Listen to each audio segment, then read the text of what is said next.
সুতরাং গিয়াসউদ্দিন আত-তাহেরি আপনাকে আমরা সম্মান করি, আপনি আলেমদের পিছনে লাগবেন না। আমরা শততা বিভক্ত হয়ে গিয়েছি, আমরা আলাদা আলাদা দল জাতি গোত্র বানিয়ে নিয়েছি। কেউ বলে যে আমি সুন্নি, আমি হানাফি, আমি আহলে হাদিস, আমি দেওবন্দি।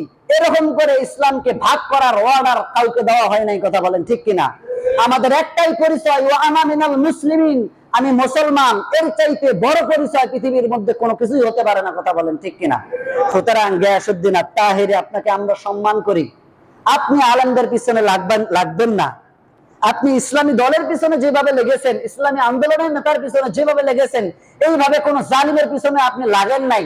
সুতরাং এরকম ইসলামী আন্দোলনের পিছনে লেগে আলেমদের পিছনে না লেগে যারা ইসলামের বিদ্বেষী তাদের বিপক্ষে কথা বলুন, তাহলে বুঝতে পারবে, জাতি বুঝতে পারবে একজন হক্কানি আপনি আলেম, কথা বলেন ঠিক কিনা? আপনি এগুলো না বলে আপনি সততা বিভক্ত করার কাজে ব্যস্ত আছেন। গালি যায় মুফতি আমির হামজাকে। যারা মুফতি আমির হামজাকে চেনেন, সে কত একজন বড় আলেম, সে পারা নাম্বার, পৃষ্ঠা নাম্বার, রুকু নাম্বার, আয়াত নাম্বার, কয় নাম্বার লাইনে আছে সেটাও বলে দেন। জানেন না আপনারা? জানেন কি জানেন না? মুফতি আমির হামজা তাকে নিয়ে গালি দেয়, বিভিন্ন গালি গালাজ পারে। আরে বেটা, তুমি মাজার পূজারি, তুমি ইসলামের কি জানো? মাজারে মাজারে তুমি জিকির, এমন জিকির করো যে জিকিরের সাথে কোরআন সুন্নাহর কোনো সম্পর্কই নাই, কথা বলেন ঠিক কিনা? ও মুর্শিদ, ও হে হে, সেটা আমি জানি। যে জিকিরের কোনো মাথাও নাই, ঘোরাও নাই, যে জিকির ডিজে গান নামে চলে। কি গান নামে চলে? ডিজে গান মানে হিন্দুর বাড়িতেও চালায়। সুতরাং আল্লাহ রসুল যে জিকির দিয়েছেন, আল্লাহ যে জিকির দিয়েছেন, জিকিরের মূল শব্দ হচ্ছে চারটা। কয়টা বলেন? এই চারটা বাদে যে জিকির করবে জানবেন যে ওটা ভণ্ড।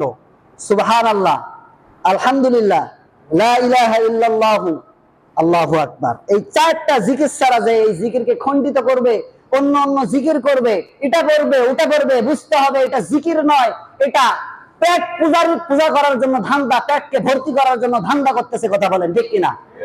এগুলোর থেকে সাবধান থাকবেন। এরা ইমান আপনার হরণ করবে, ইমান ছিনতাই করবে। ইমান ছিনতাইকারী কিন্তু বের হয়েছে।